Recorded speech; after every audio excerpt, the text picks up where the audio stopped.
Bismillahirrahmanirrahim. Assalamualaikum warahmatullahi wabarakatuh. Alhamdulillah, di kesempatan kali ini saya akan menjelaskan tentang langkah-langkah riset and development. Langkah-langkah yang saya jelaskan adalah langkah-langkah menurut Sukma Dinata. Ini merupakan langkah-langkah penyederhanaan atau modifikasi daripada langkah-langkah riset and development menurut Bohr and Gale. Di sini di dalam langkah-langkah Bohr and Gale ini ada 10 langkah. Namun dalam 10 langkah ini oleh Sukma Dinata menyederhanakan menjadi 3 langkah. Yang pertama adalah studi pendahuluan, kemudian yang kedua adalah pengembangan, dan yang ketiga adalah pengujian.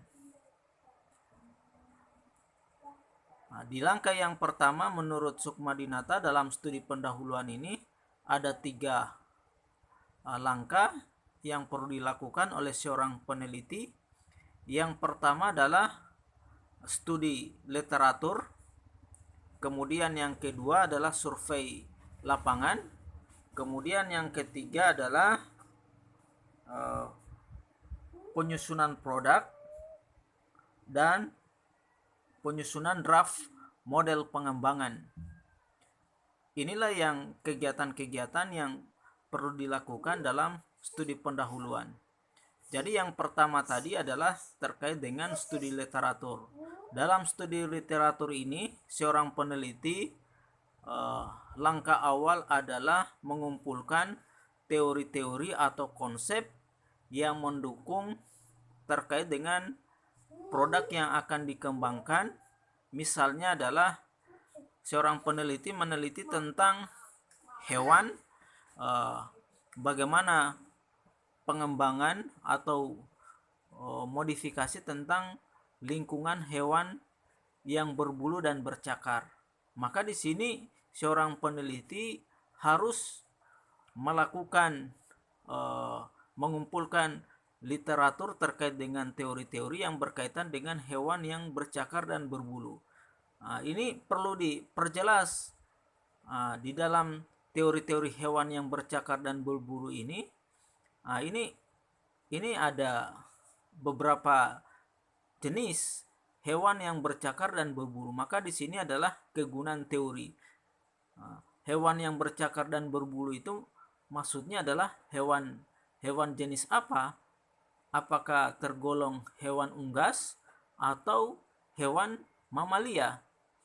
Tentunya dengan studi literatur ini membantu seorang peneliti dalam hal produk yang dikembangkan ini terkait dengan maksudnya adalah spesifikasi produknya tentang apa, teorinya tentang apa. Sehingga dengan demikian studi literatur ini cukup membantu bagi seorang peneliti dalam memperkuat daripada permasalahan yang akan dikembangkan dari penelitian yang akan dilakukan. Kemudian selanjutnya adalah dalam memperkuat studi literatur ini, seorang peneliti sebaiknya dia melakukan observasi lapangan atau yang disebut dengan survei lapangan. Ini tujuannya adalah memperjelas kedudukan masalah daripada produk yang akan dikembangkan, terutama di dalam kegiatan survei lapangan ini adalah mengumpulkan data-data, baik itu data primer maupun data sekunder. Data primer, ini bisa dilakukan termasuk dalam kegiatan observasi ini. Ini termasuk menjaring data-data primer, melakukan observasi, dalam hal ini melakukan wawancara dengan nanti sebagai pengguna di dalam produk yang akan kita kembangkan, misalnya tentang pembelajaran, maka yang kita wawancara adalah guru, misalnya model pembelajaran, maka yang kita perlu wawancara adalah seorang guru.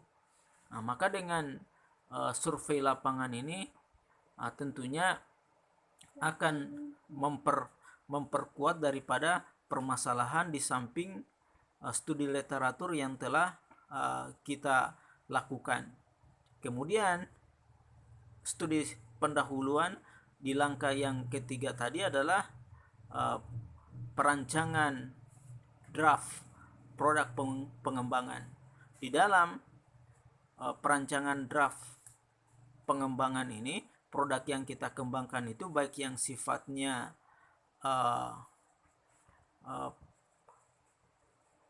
fisik maupun non fisik, karena dalam pengembangan yang kita kembangkan ini kalau bukan yang sifatnya fisik atau non fisik, misalnya ada hardware atau software.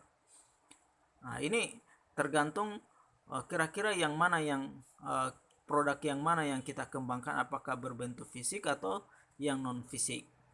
Maka di dalam perancangan pengembangan yang kita lakukan, hal yang perlu kita lakukan di sini adalah tujuan penggunaan produk yang kita kembangkan, kemudian kira-kira siapa yang akan menggunakan produk yang kita kembangkan, kemudian komponen-komponen produk yang kita kembangkan itu apa saja dan bagaimana penggunaannya. Nah, ini ketiga langkah tadi adalah masuk dalam studi pendahuluan, baru masuk ke langkah pengembangan. Di dalam langkah kedua ini ada dua langkah yang perlu dilakukan. Nah, langkah yang pertama adalah uji coba secara terbatas. Nah, jadi produk yang sudah kita rancang, kita lakukan uji coba. Nah, di sini ada dua uji coba secara terbatas dan ada uji coba secara luas. Uji coba secara terbatas ini bisa kita lakukan 1 sampai 3 orang atau 3 sampai 6 orang. Adapun uji coba secara luas ini bisa kita gunakan, kita menggunakan responden 5 sampai 15 atau 30 sampai 100 orang. Nah, di dalam pengujian ini, uji coba secara terbatas ini, maka seorang peneliti akan mengetahui terkait dengan kelemahan daripada draft produk yang telah dikembangkan.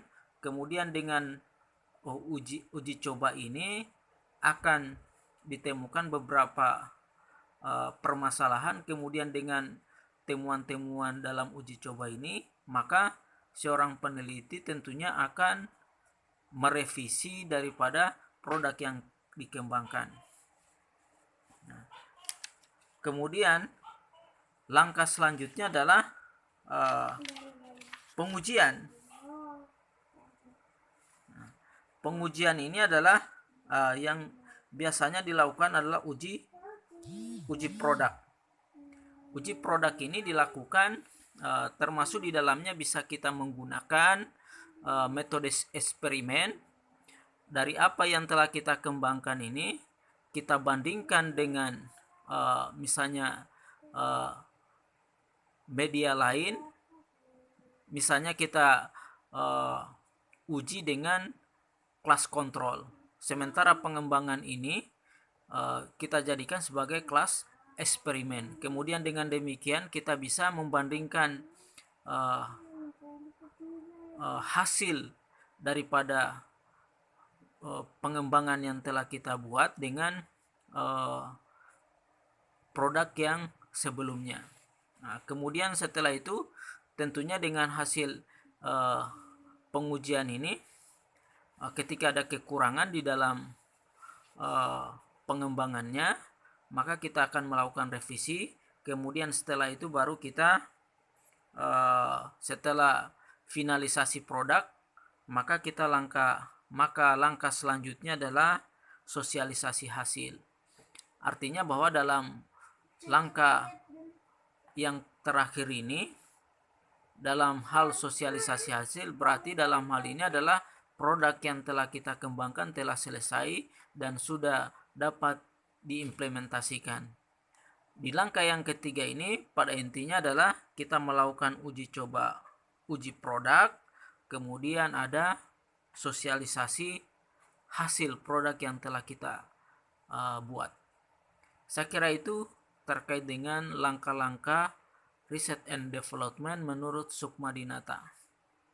Mudah-mudahan bisa bermanfaat. Saya akhiri dengan ucapan billahi fisabilillah fastabiqul khairat. Assalamualaikum warahmatullahi wabarakatuh.